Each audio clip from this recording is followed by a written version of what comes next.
Okay, thank you very much, Madam, once again. Seems like these are difficult questions, like a PhD thesis. Some of these questions are complex, but anyway, I'll attempt to answer them as much as possible, and probably my colleague from Refugee Affairs can also answer one or two, particularly the last one from Damaris.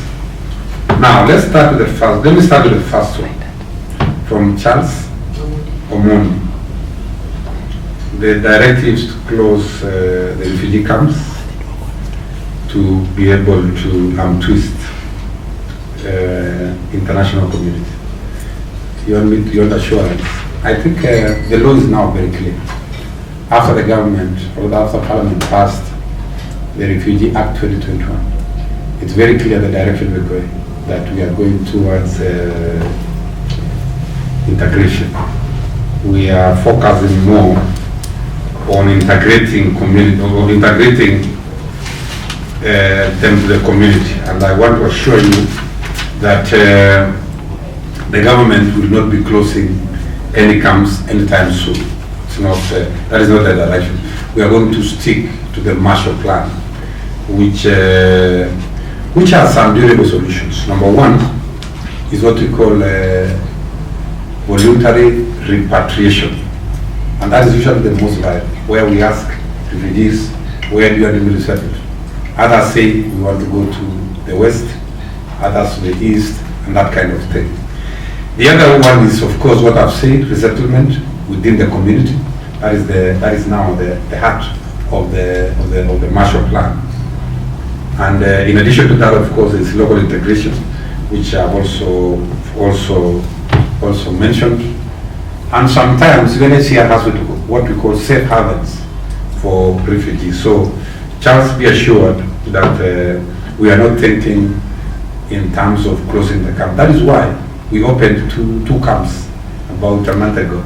About a month ago, we did open two camps in Dadaab refugee camp to ease congestion that was in the main camp. Ndomo, Olympia, and NDI. Are we matching them?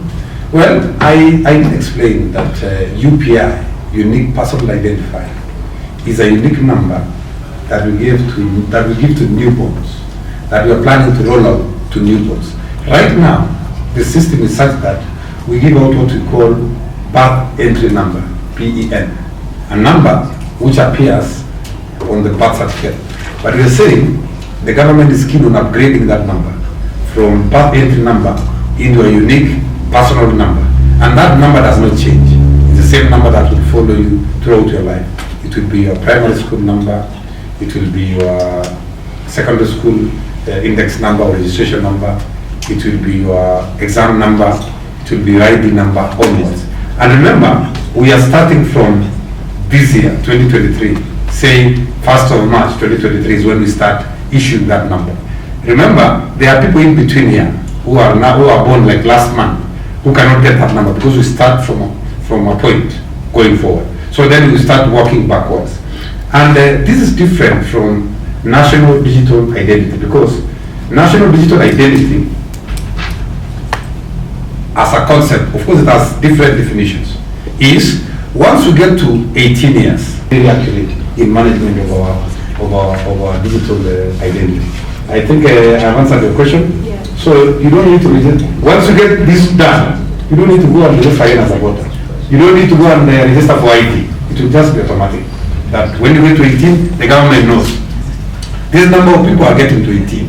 This number of people need IDs. This number of people are foreigners. And they're not allowed to vote. That kind of thing. Because we are doing something very, very comprehensive for the government. And it's a game changer. Yes, madam? Just to take you back to the question I asked about the refugee. The refugee, it was very clear though. Yes. That is the Damarisa? Roslyn. Roslyn? Yes. Roslyn, yes. Yeah. Father and mother, yeah? Yes. Okay, what I was asking is that in the refugee camps, you don't have registration officers.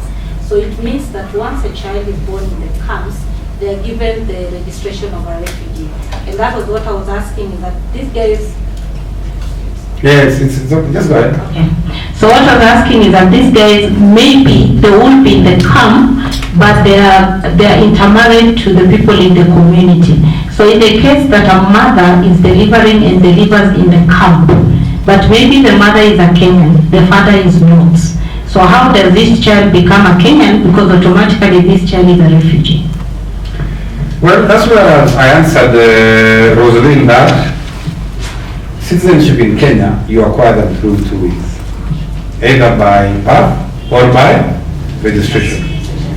So in this case, we determine if the child is not a Kenyan by birth, then they can be registered to be Kenyans. I don't answer that way. Unless you wanted more details. Maybe your question is a bit more technical, so you allow me. I'm sure you've realized that we are a very, very friendly team. We are a very, very friendly team, and I can see the handshake. The handshake already here. With the Vice President. So I can also tell you that this team has been very kind to you. We've not really delved into matters of national security, so you could give us a clap for that. Sure, you have done it. So I believe that in collaboration with the Guild, we realized that the issue of data and training is really a pertinent one.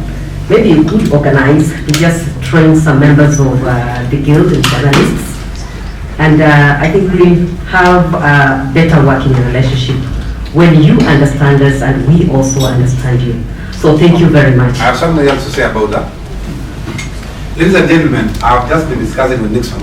We have to have a breakfast with the press club. All right?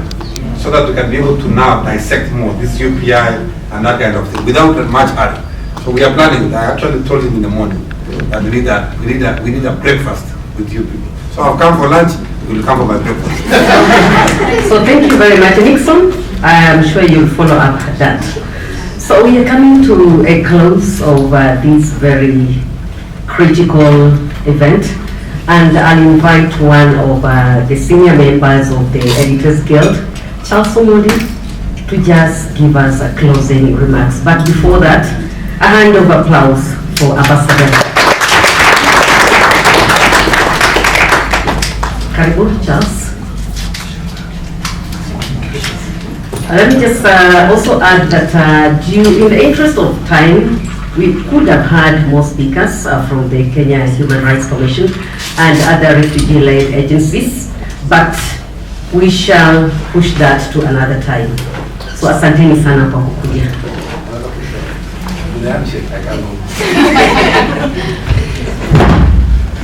Ladies and gentlemen, I happen to have been born a very shy boy, and as fate would have it, I trained as a journalist, but of the writing kind.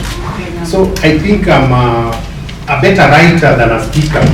So as I stand before you here, if I don't speak as well as Anne Soy, there is Richard Kaboy over there, Helen Wajiro somewhere here, you will excuse my background and training, but I will try my best. Now, before I forget, I'm informed that when I'm done, we shall be required to come over here for a group photograph.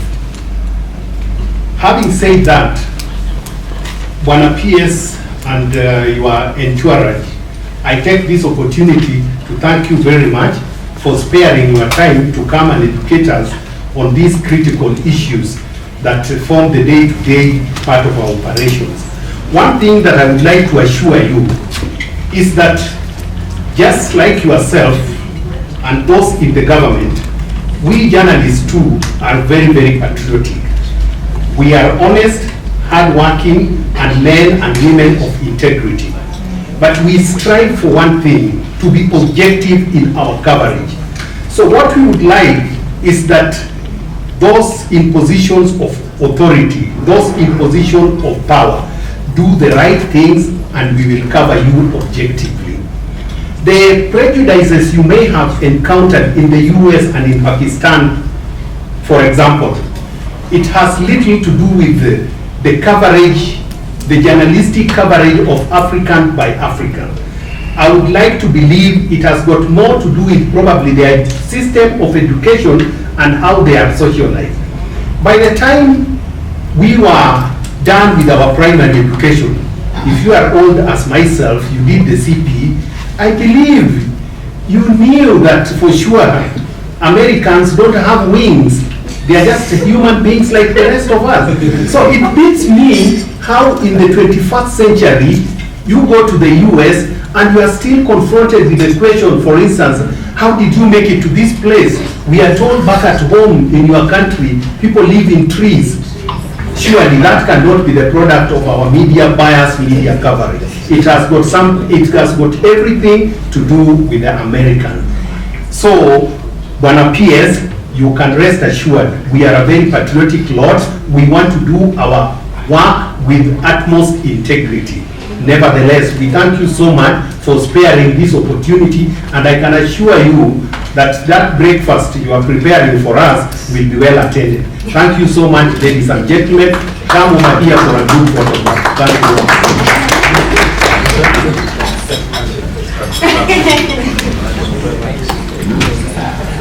Thank